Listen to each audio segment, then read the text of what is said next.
voy a volver a introducir a Juan Cruz, que es profesor honorario en la Universidad de Navarra y que fue especialista, de hecho creo que dirigió el Departamento de Historia de la Filosofía, si no he leído mal, y es especialista especialmente en idealismo alemán, tiene monografías y artículos muy diversos, imposibles de mencionar todos, de Hegel, Fichte, Schelling, y también ha trabajado mucho en un tema que nos toca más cerca en este simposio, que es el fundamento de la ley.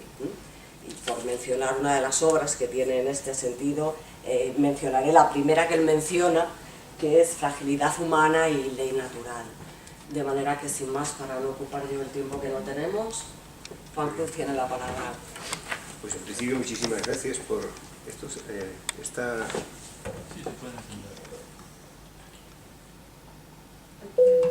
Bueno, ya mejor, ¿verdad? Pues muchísimas gracias por... A ver, ahora sí. Bueno, a reiterar las gracias por esta invitación que me acabáis de hacer, Lorenzo, Chechu.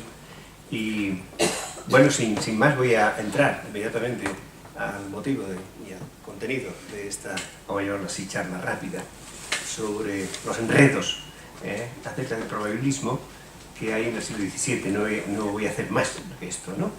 Porque el siglo XVII tiene como dos partes, una, podríamos decir, más metafísica. Me estoy refiriendo al siglo XVII español, en concreto, en que efectivamente hay otro enredo maravilloso, que es el enredo de Ausilis, que se produce entre dos contrincantes impresionantes, uno de la escuela de Salamanca, que es Domingo Báñez, y otro de la escuela de Coimbra, que es Luis de Molina, y que van a Roma y que van a todo el centro de Europa. Son debates sobre la relación de la libertad humana con la gracia divina. En la segunda parte de este siglo XVII es más bien, vamos a llamarlo, de tono moral, porque efectivamente se desata de nuevo otro litigio de ideas entre la conciencia humana y la relación concreta que esa conciencia tiene con su ámbito, ¿no? Y ahí se desata el problema llamado del probabilismo, ¿no? Que también tiene sus orígenes académicos, completamente, ¿no? Pero con otros matices. Quizá los grandes protagonistas de uno y otro debate del siglo XVII son, por una parte, los dominicos y por otra parte, los jesuitas. Y en este caso, que yo voy a tocar quizás más los jesuitas por razones que enseguida voy a contar, ¿no? Bueno, es preciso recordar que fue el maestro dominico Bartolomé de Medina, profesor en Salamanca, el primero que propuso en el año 1577, o sea, ya muy próximo a la finalización del siglo XVI, la teoría de que era lícito seguir una opinión probable, incluso cuando estuviera en su contra una opinión menos probable, o más probable, perdón. Era lícito seguir una opinión probable, o menos probable, siempre que tuviera a su vez en lid una opinión más probable. Yo creo, dice él, que si la opinión es probable, es lícito seguirla, aunque la opinión contraria sea más probable. Porque en lo especulativo es probable la opinión que podemos seguir sin peligro de error y engaño. Luego, en lo práctico, será opinión probable la que podemos seguir sin peligro de falta moral. Bueno, está clarísima la posición. Una opinión, dice él, no se llama probable porque se aduzca a su favor razones aparentes o porque tenga algunos fautores y defensores. Pues de ese modo todos los errores serían opiniones probables, porque todos los errores tienen sus autores y sus defensores. Sino una opinión es probable cuando la defienden hombres sabios, primero, que haya una tradición en la defensa, o porque tenga algunos, o porque lo confirmen excelentes argumentos, sólidos argumentos. Sí, hay una parte que es probablemente filosófica, sólidos argumentos por ella, y por otra parte porque también la defiende muchísima gente, ¿no? Bueno, pues esta es, digamos, la postura que después se llamó probabilismo. Después comentaré que fue mal interpretada, pero bueno, esta es la cuestión, la secuencia o el modo de seguir el argumento menos probable, siendo así que a su espalda tiene un argumento más probable, ¿no? Muchos autores siguieron esta teoría bajo el nombre de probabilismo, y a eso nos debemos atener, interpretando que cuando es sólidamente probable la opinión que favorece la libertad subjetiva, porque esto es lo que hay en Liz. Es por una parte la libertad subjetiva y por otra parte la ley. Cuando hay una opinión probable que favorece la libertad subjetiva, puede el hombre seguirla, aunque la opinión contraria a favor de la ley sea igualmente probable o más. Se trata entonces del ámbito de la probabilidad, no del ámbito de la certeza científica. Para un probabilista que hace alguna cosa, le es permitido seguir la opinión menos probable cuando ella es claramente probable. No, es que es muy probable, es que no solamente que es muy probable, sino que es probable, sin más. En el ámbito, esto Leibniz le hubiera gustado muchísimo. Se metió también con este asunto, por cierto, cuando aquí Lorenzo ha nombrado al conocimiento que Leibniz tenía de los clásicos españoles, es muy cierto. Yo he hecho un libro sobre un jesuita navarro, nacido en Puente de la Reina, y tuvo nacer Puente de la Reina, ¿no? Maravilloso pueblo. Hay que ir ahí a comer espárragos, ¿no? Ahora es un tiempo más o menos. Ahora es cuando hay que ir. Bueno, pues este jesuita se llama Antonio Pérez Galde, un tío fenomenal, que escribió una lógica sobre la posibilidad, que está en la Universidad de Salamanca manuscrita. Está esperando que Lorenzo vaya allí a desterrarla, ¿no? Porque es maravillosa. Y cita Leibniz a Antonio Pérez, porque le da la idea de que efectivamente se puede hacer una teoría de la composibilidad, esta es la idea de Antonio Pérez, de la composibilidad que después él mismo, Leibniz, como bien sabéis, se apropió. Y dice, no, esto no es mío, esto es de Antonio Pérez. Es impresionante, ¿no? Este asunto. He escrito un par de libros sobre este Antonio Pérez, pero como pasa siempre, parece que solamente lo he leído yo. Bueno, pues hay aquí un problema interesantísimo, porque no pocos maestros universitarios siguieron el probabilismo, pero los casuistas lo tomaron enseguida como un dispositivo muy elástico, aplicable a la conciencia moral, haciendo de él un uso indiscriminado y tomándolo como un medio de eludir el deber y suprimir la ley, sobrando todas dudas y haciendo desaparecer la conciencia de la obligación, especialmente en los temas de justicia, de economía y de administración pública. Le venía como anillo al dedo para hacer fintas, como Ronaldo, ¿no? Hacer carrillas, parar, etc., en el ámbito de la ley. La teoría de la menor probabilidad, que eso es el probabilismo en sentido estricto, favorecía una multitud de opiniones, origen precisamente de la casuística. Sobre un mismo punto, unos casuistas afirman, otros niegan y otros distinguen. El probabilismo degeneraba así en lo que se llamó después laxismo, el cual venía a decir que entre la libertad individual y la ley objetiva puede el hombre inclinarse a favor de la propia libertad, con tal de que haya alguna probabilidad para ello tenue o ligera. Una probabilidad, ¿no? Pues basta eso, ¿no? Estas peripecias son descritas claramente en el viejo libro del siglo XVIII, escrito por Concina, y que lleva por título De la historia del probabilismo y del rigorismo, en el año 1743, que lo podéis ver en la web. Está ahí colgado. Los que tengan ganas, está incluso traducido al castellano, las dos, el italiano y el castellano, están colgados en la web. Ejemplos notables sacados de diversos autores confirman el interés que fue adquiriendo el razonamiento probabilista en la casuística, que eso fue la degeneración del probabilismo, la casuística, donde hay un argumento tenue, donde hay un argumento ligero para salir yo para mi propia libertad y no amoldarme a la ley. Eso, la casuística fue terrible, ¿no? Que no todo fue terrible, la casuística, como tendremos ocasión de decir si podemos, pero es el orden económico donde los probabilistas exhiben sus mejores dotes retóricas. Por ejemplo, supongamos que un recaudador que se dedica también al comercio, es recaudador y comerciante, esto hoy día quizás está de moda, bueno, pues, duda de la obligación de pagar los tributos de la nación, ve la probabilidad de que el tributo sea justo, y ve también la probabilidad de que no lo sea. Probabilidad, la apuesta a la probabilidad. El problema de la probabilidad es que tan pronto como comienza a hablar de la probabilidad, siempre encuentras una probabilidad, otra, siempre. Y el problema de Leibniz fue saber cómo hago yo composible un mundo de composibles, porque no había modo de encarar la probabilidad de otra manera. Entonces él ve la probabilidad de que el tributo sea justo y ve también la probabilidad de que no lo sea. Por lo tanto, como recaudador, como exactor, puede cobrarlo hoy, pero como mercader puede mañana dejarlo de pagar. Ya está.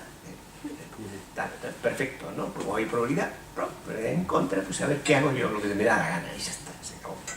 El caso de la guerra entre soberanos es también paradigmático. Hay multitud de tratados de Bello et Pace, ¿no?, en todo el siglo XVII y antes también del XVI. Francisco de Vitoria inició precisamente en este asunto que sería interesante volver a este punto, la lógica de la guerra en el siglo XVI y XVII, ¿no? Es un tema que brinda Chechu, sé que le gusta la lógica. Cuando por una parte hay una opinión probable, más por otra parte hay opinión más probable. Fíjense ustedes, y no voy a abundar en ejemplos. Un soberano puede ocupar una provincia extranjera cuando concibe algún derecho probable sobre ella. Y el derecho probable sobre ella existe tan pronto como se plantea la probabilidad de que exista. Ya tiene la probabilidad. Sí, no es así. Y no obsta que el otro soberano la posea justamente. Tú eres administrativo, ¿no? Es que el otro la posea justamente. Porque esta posesión, tan pronto como el otro ha abierto la idea de probabilidad, ya no es una posesión absoluta, sino probablemente justa. Y por tanto puede ser echado fuera del territorio y despojado de su justa posesión. ¿Cómo? Pues por las armas, está clarísimo. El que más puede es el que vence, con lo cual tenemos la lógica de la guerra perfectamente planteada, que es la misma como habéis visto, por ejemplo, en los recientes estudios que se han hecho sobre la guerra, que existe en los planteamientos de la lógica bélica, ¿no? Es apasionante ver que efectivamente caemos una y otra vez en el probabilismo, ¿no? Muchos tratados de Bello et Pace, como antes he dicho, están saturados de este tipo de argumentos a propósito de motivos justos de la guerra. Entre otros, tenemos un español de buena memoria, porque era un tío muy inteligente, Juan Caramuel, de origen austríaco, ¿no? Y escribió una cantidad de tratados, y es el más probabilista de todos los probabilistas. Este le planteaba cualquier cosa y enseguida lo traía a su parte, no a parte contraria, siempre a su parte, ¿no?, de cualquier tipo de cosa, ¿no? Tiene tratados de lógica importantísimos, El Leptótatos, como bien sabéis, es un libro fabuloso.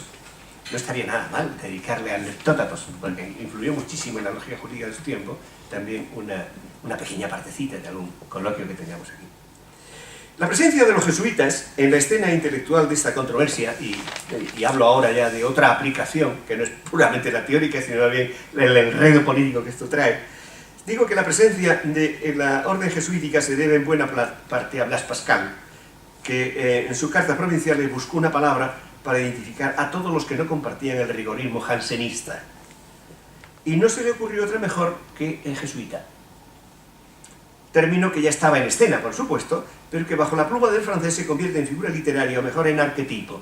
Cada vez que oímos por la calle, o oímos en Francia, o oímos en Alemania la palabra jesuita, pensemos que no estamos hablando de una orden religiosa, sino del arquetipo que el propio Blas Pascal puso en sus cartas provinciales y que se seguirán leyendo mientras el idioma francés sigue siendo francés.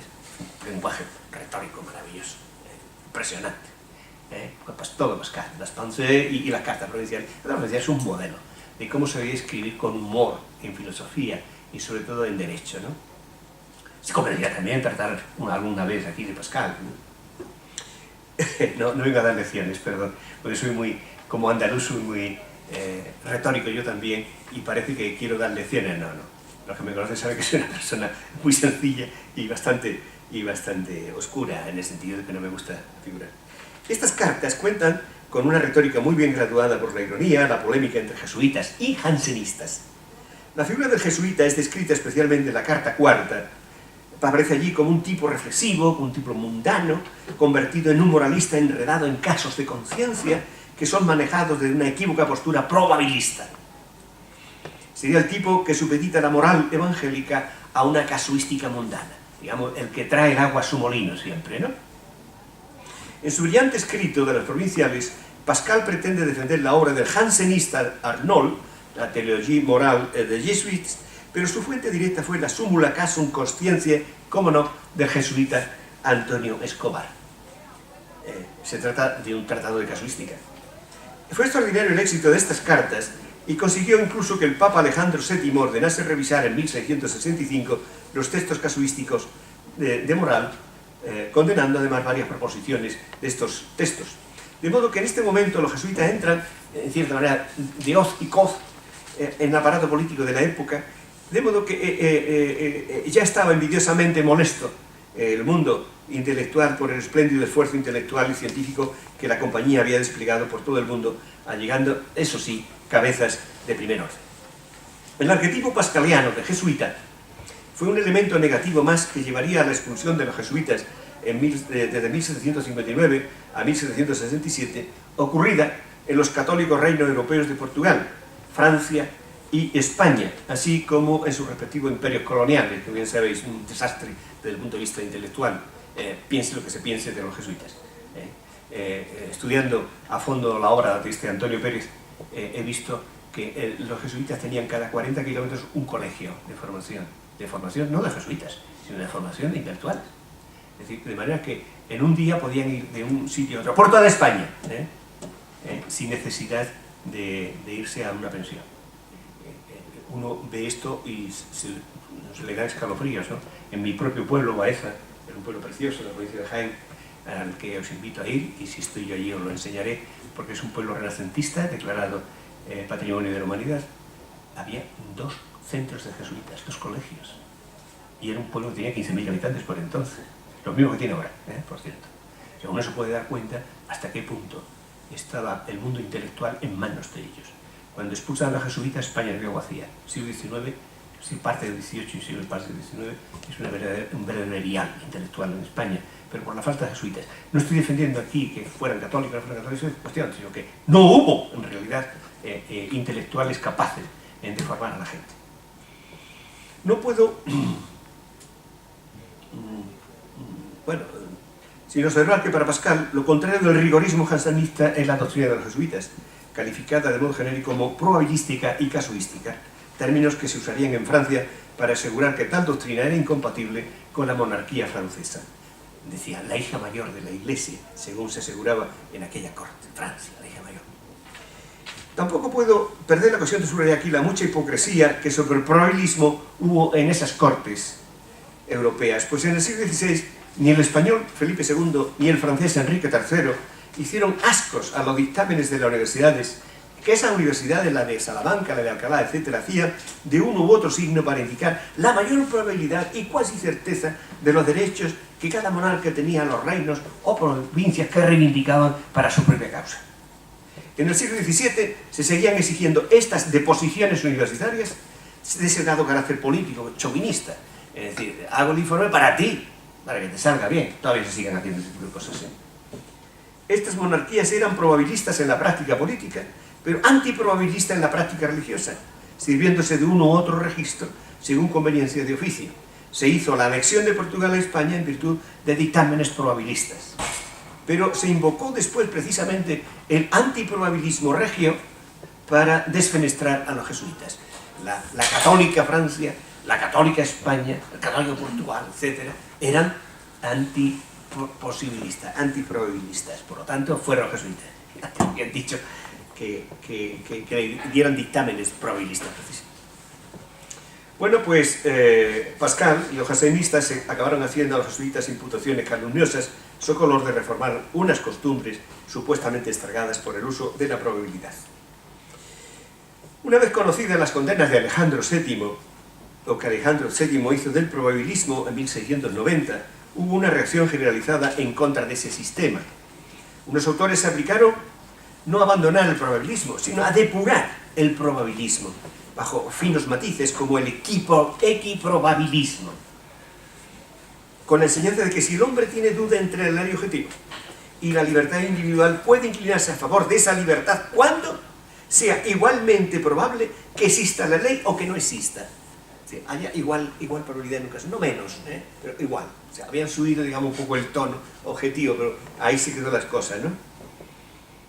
Las razones que sustentaban esta tesis habían de tener igual peso y equilibrarse mutuamente. Otros autores recularon un poco más hacia el rigorismo, aunque sin caer en el jansenismo, y en su modo más humano esa actitud acabó llamándose probabiliorismo. Probabilior en latín significa más probable todavía, más probable, es decir, no sencillamente equiprobable, sino más probable. Bajo la tesis de que si hay duda entre la ley objetiva y la libertad individual, uno debe inclinarse a favor de la ley y solo podría proceder en pro de la propia libertad cuando fuere mucho más probable que no existiera la ley. Ahora ha cambiado. tiene que ser más probable que no exista la ley para yo inclinarme hacia mi propia subjetividad. Cuando el Papa Inocencio XI volvió a reprobar el probabilismo unos años después, en 1679, muchos intelectuales se refugiaron en el probabiliorismo. También en este caso compartía el fluido de la probabilidad, que ahí es donde está la madre del cordero. Es decir, si los casos verdaderamente morales se tienen que plantear, y también los casos jurídicos en sentido estricto, porque al fin y al cabo, desde el punto de vista práctico, el derecho es una parte importante de la moral, mirado todo como una teoría de las normas. En el antiguo y documentado libro de Dirlinger Reusch, titulado Geschichte der Moralstreitigkeiten, está publicado en el año 1889, pero también lo tenéis en la red, o sea que tiene una ventaja en la red inmensa, ¿no? Se describe muy bien el desarrollo de esa teoría basada en la probabilidad. Pues bien, tras las condenaciones hechas, ¿cuánto tiempo tengo? Ya estoy casi terminando, ¿no? Tienes entre 5 y 10 minutos. Estoy terminando casi, ¿no? Pues tras las condenaciones hechas por Alejandro VII, algunos jesuitas tomaron sobre sí la responsabilidad de escribir directamente contra el probabilismo, pero ello dio origen a una viva agitación dentro de la compañía, a un enredo punzante que comienza bajo el generalato probabilista del Giovanni Paolo Oliva, 1661-1681, y culmina bajo el generalato antiprobabilista del español Tirso González. No puedo meterme muy a fondo en este asunto, pero verdaderamente la orden jesuita quedó tocada verdaderamente por este asunto. Y hubo tensiones inmensas, ¿no? No es ocioso recordar que el jesuita navarro Miguel de Lizalde, del que estoy preparando un libro sobre el probabilismo, profesor en España, le expresó en 1666 al padre Oliva sus temores de que la compañía asumiera la doctrina probabilista. 3 años más tarde, Elizalde escribió un tratado de recta doctrina morum, la recta doctrina de las costumbres, de la moral, en el que combatía el probabilismo, pero no logró la autorización del padre Oliva. Otro jesuita español, Tirso González, también que se inició en el probabilismo en la Escuela de Salamanca, pero enseguida cambió al probabiliorismo, vamos a llamarlo así, quiso publicar su libro, se lo envió al padre Oliva, el padre Oliva lo anuló, es decir, no le dio licencia para publicarlo. Esto fue muy duro en general para ellos mismos, porque se creó una tensión impresionante y que todo el mundo veía clarísimamente que la compañía era post-probabilista, ¿no? Cualquier tipo de equiprobabilismo o antiprobabilismo o probabiliorismo no cabía dentro de la compañía. Cuando Tirso González sube al generalato de la compañía y sustituye al padre Oliva, se encuentra con problemas impresionantes. Fue apoyado por el Papa, pero poco le sirvió, porque desde Francia y desde España, incluso el Papa fue tachado, Inocencio XII fue tachado de jansenista, por el movimiento probabilista que había, no por otra razón. Como veis, el enredo es descomunal y no merece la pena de seguir relatando aquí este enredo. Y no es posible seguir adelante sin hacer una breve referencia al católico rey francés Luis XIV, que como sabéis fue el rey más longevo de la historia, de 1638 a 1715, 70 años, ¿no? Y nos quejábamos de Franco, que no sé cuántos años tuvo, pero 70 años son un demasié, me parece, ¿no? Pero ahí está. Especialmente en lo que concierne a la regalía, o los llamados privilegios que ostentaba en punto relativo a la disciplina de la Iglesia, muy propia de los católicos países de aquel entonces. El rey cedió a su confesor, el jesuita Lachaise, los asuntos eclesiásticos, hasta el punto de que éste nombraba obispos cercanos a su propia voluntad. Los jesuitas llegaron a crear una situación enojosa para el Papa, para Inocencio XI, un Papa que había condenado doctrinas morales de algunos miembros de la compañía. Había dado un decreto que en muchas tesis posibilistas y probabilistas que defendían stricto sensu, algunos jesuitas estaban condenados por el Papa Inocencio XI.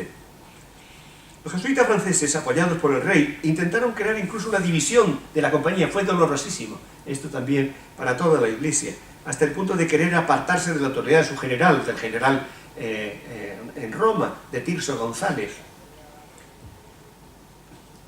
Bueno, solo tras la muerte de Inocencio XI, el rey Sol dio marcha atrás en sus propósitos, pero las insidias vertidas contra este papa fueron venenosas y se le acusó paradójicamente de jansenista, como antes he dicho. Y esto no impidió que el general Tirso González llevara a cabo un programa para luchar contra el probabilismo, recibiendo también el apoyo del siguiente papa, Inocencio XII, en Malden. el problema, digamos, la grieta dentro digamos, de las teorías morales, no solamente de los jesuitas, sino que ya se veía precisamente todo el siglo XVII y después parte del XVIII, es que hasta todo el XVIII estaba impregnado del probabilismo, ¿no? Y concluyo rápidamente, si me permites. Quiero puntualizar un aspecto referente a la praxis misma de la conciencia concreta en su actividad moral. Para quien haya consultado los libros morales de aquella época, está claro que el uso de las probabilidades no era privativo de algunos maestros jesuitas, no, sino de muchos directores de conciencias, en todas partes, incluso en las universidades. Pero estos maestros no llegaron a darse cuenta suficientemente del enredo epistemológico en que realizaban sus reflexiones. Medina suponía que es probable una opinión solo cuando tiene sólidos argumentos y está sostenido por hombres doctos, decía. Nada podía objetarse a esta definición, en realidad. El problema está en que además afirma de un lado que es opinión probable la que está bien fundamentada y de otro lado dice que puede estar igualmente fundamentada una opinión que es la negación de la primera. Podríamos decir, viva la lógica, ¿no? Viva la lógica. De modo que el sí y el no podrían tener simultáneamente sólidos fundamentos. Yo no sé lo que Leibniz podría decir acerca de esto, pero me temo que no estaría de acuerdo entre que el sí y el no podían tener sólidos fundamentos, ¿no? El postulado de toda teoría del probabilismo, esta es la conclusión a la que yo he llegado, así definido, es que dos proposiciones contradictorias que se repelen o excluyen entre sí pueden estar bien fundamentadas en el ámbito moral. No es posible. ¿Quién podría aceptar eso? Estoy convencido, ahora ya sí termino, de que durante el siglo de oro la diversidad de opiniones de los moralistas y los casuistas sobre una materia dada tiene su origen en un equívoco lamentable, el de suponer que la conducción de la actividad humana es idéntica a la conducción de un aparato mecánico. Hubiera dicho Aristóteles, aquella es asunto de la prudencia, de la frónesis. En cambio, esta, la del aparato mecánico, es obra de la técnica. Y ambas, prudencia y técnica, son, desde luego, actividades prácticas, como dijo Aristóteles, pero su objeto y su fin son diferentes. No es lo mismo hacer una buena ballesta que hacer un hombre bueno. Para la técnica, la idea directriz acaba participada en el orden externo, y en ese orden, a mi juicio, se mueven las teorías actuales de la previsión de resultado con sus correspondientes probabilidades. Para la frónesis, en cambio, para la prudencia, la idea directriz queda grabada en el interior mismo del hombre, justamente para hacer bueno al hombre. Y una observación final sobre lo que acabo de decir, en lo que yo podía entender acerca de la teoría de las probabilidades y de los pronósticos. El problema está en que si los pronósticos son dependientes de las condiciones iniciales, cualquier imprecisión en la determinación inicial de las variables hará que el valor predicho no coincide finalmente con el acontecimiento real. Basta que haya unas cuantas variables que no están en función de esa previsión. La predicción de algo es posible solamente dentro de unos márgenes espaciotemporales muy precisos. Y aunque las predicciones comparecen como deterministas y seguras, según se nos vende, este es el asunto, que cualquier previsión, incluso meteorológica, no digamos ya demográfica, no digamos ya de otro tipo, y si es económica, bueno, mejor cuidado con los economistas, que están haciendo continuamente previsiones en función de unas pocas variables que ellos creen que son las seguras y de seguridad no tienen nada. No se determina previamente eso, pero ellos creen que son deterministas y seguras y que en realidad no permiten una predicción efectiva a corto o largo plazo, ni en economía, ni en demografía, ni en todas las cosas contingentes que acompañan al hombre dentro de las circunstancias. Y eso tiene que ver con el orden especulativo o teórico de la probabilidad, y se complica cuando pasamos al orden práctico moral del obrar humano y la conciencia. Porque ¿quién le pide, desde el punto de vista moral, cuentas a un pronosticador, a un ingeniero social que comienza a hacer previsiones acerca de lo que efectivamente puede ocurrir en el ámbito económico, en el ámbito demográfico o en los 1000 tipos de cosas que bajo el signo de la probabilidad acontece? Creo sinceramente que las actuales crisis, que entre nosotros son tantas como países, no habrían ocurrido si esos ingenieros sociales se hubieran planteado no solo las repercusiones económicas y laborales de muchas frívolas previsiones de resultados, sino más hondamente se hubieran planteado las inevitables consecuencias jurídicas y morales. Y lo peor de todo, nadie les pide cuentas, ni jurídicas, ni políticas, ni morales. Y lo peor de todo es eso. Sin embargo, todo el que hace una previsión de ese tipo debería responsabilizarse no solo de su formulación teórica, está muy bien, sino del alcance moral de su aplicación práctica, el alcance moral que lo hace la frónesis, no la tecné, la cual acontece en un plano que ya no es especulativo y está presidido justamente por esa frónesis, por esa prudencia moral. Y me temo que en el orden moral tales ingenieros sociales se inclinen, sin quererlo o queriéndolo, hacia el probabilismo de la parte menos probable. Estoy casi convencido. Pues muchas gracias. Bueno, cercenar tu exposición o dejar al público sin posibilidad de hablar. Lorenzo, Concha.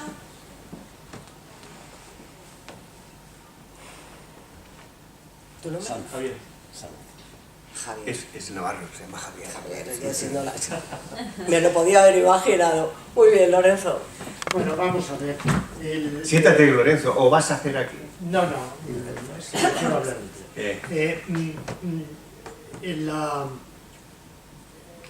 yo soy totalmente partidario del probabilismo. Vamos, a rajatabla. E incluso desde el punto de vista del estudio, tengo ahora mismo aquí un resumen con todo el compendio de mis viejos trabajos.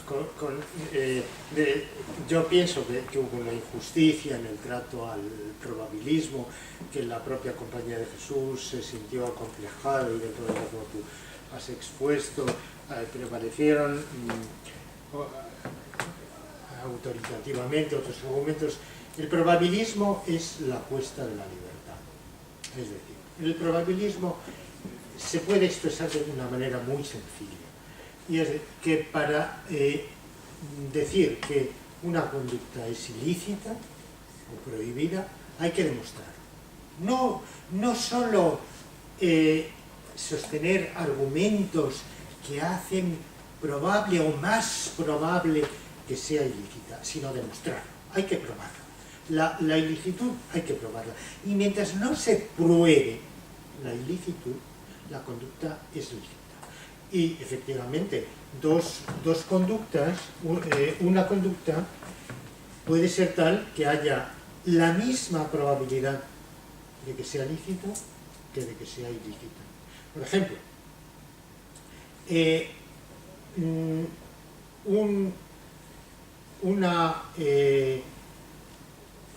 una conducta como puede ser sonar ciertos instrumentos musicales el sábado a las 7 de la mañana,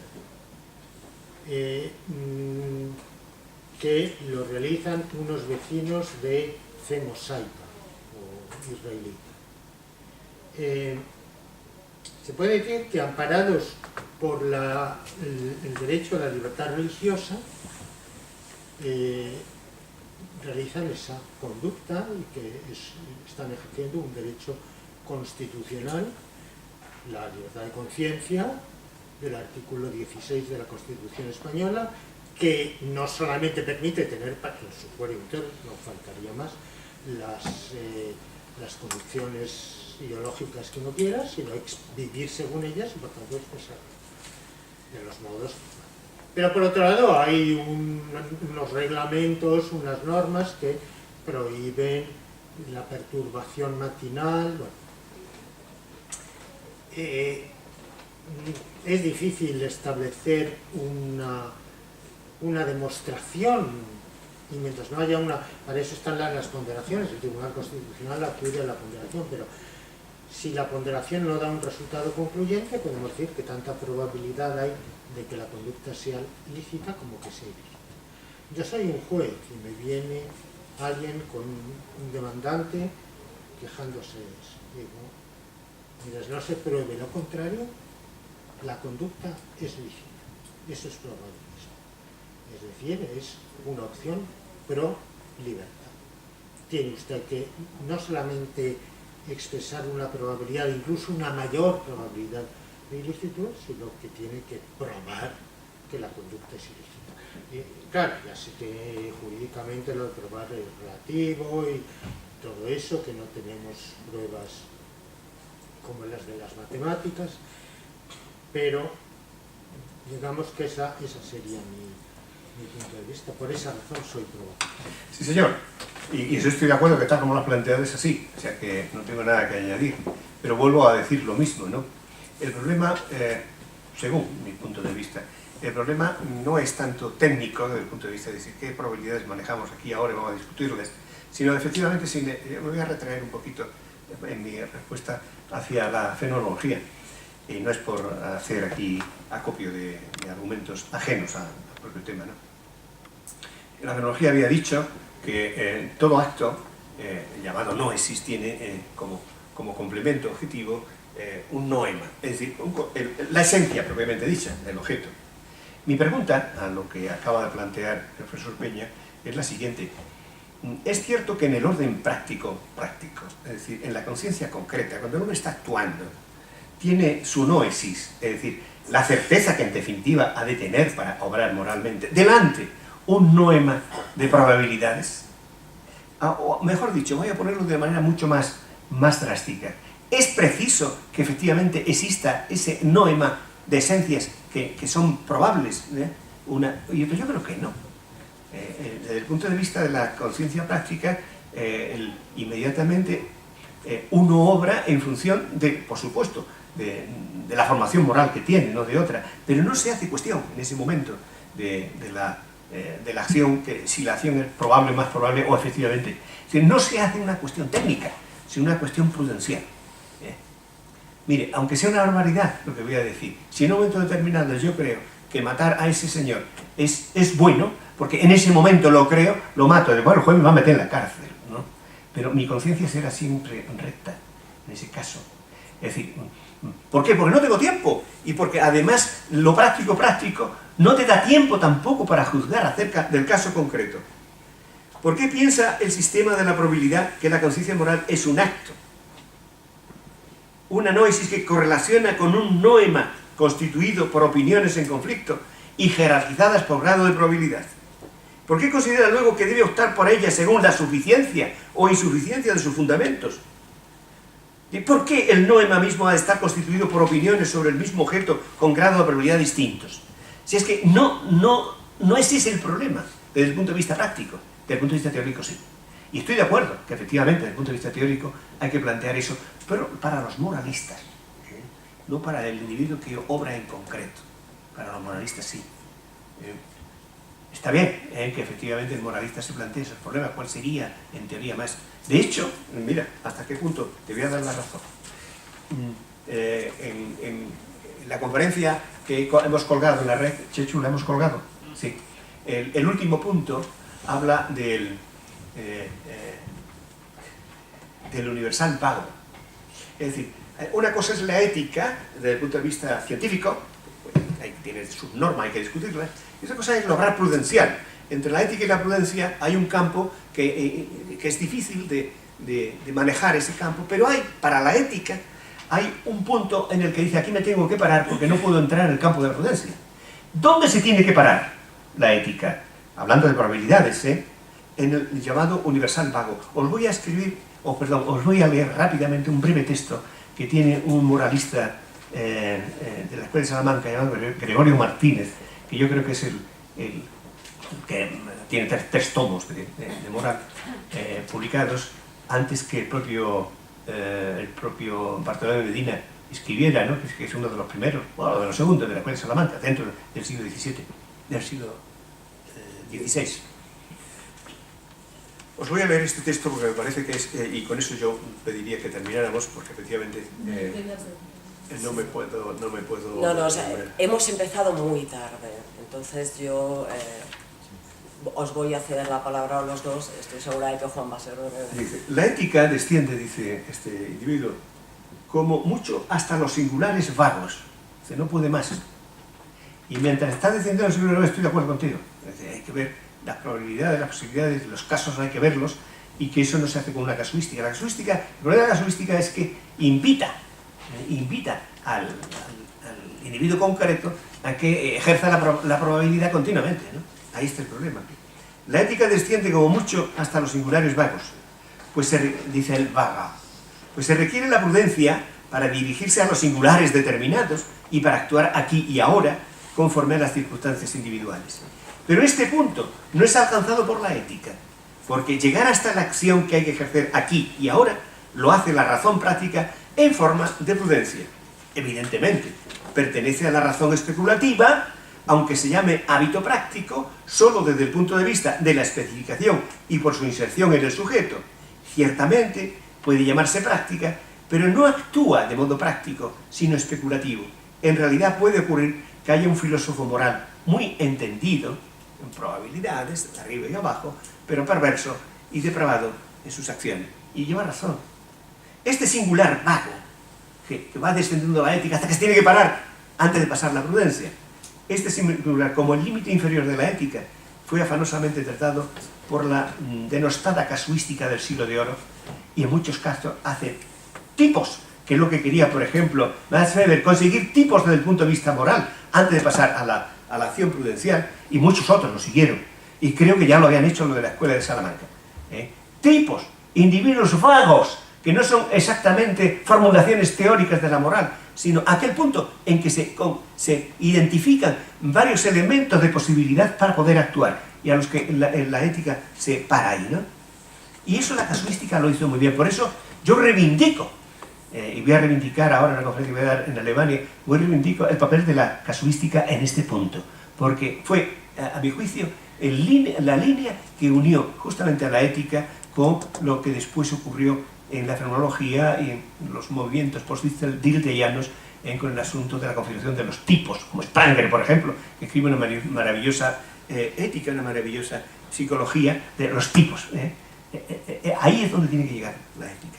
Bueno, pues como veis, no estamos muy alejados, pienso yo, pero creo que esta matización puede servir, primeramente, para salvar el posibilismo, el probabilismo en el ámbito propiamente dicho de la tecne, vamos a llamarlo así, de la ciencia, y para dejar que la conciencia moral no tenga en su noema, propiamente dicho, muchas posibilidades, porque entonces no actuaría. Si alguien tuviera muchas posibilidades, ¿mato al toro o no mato al toro?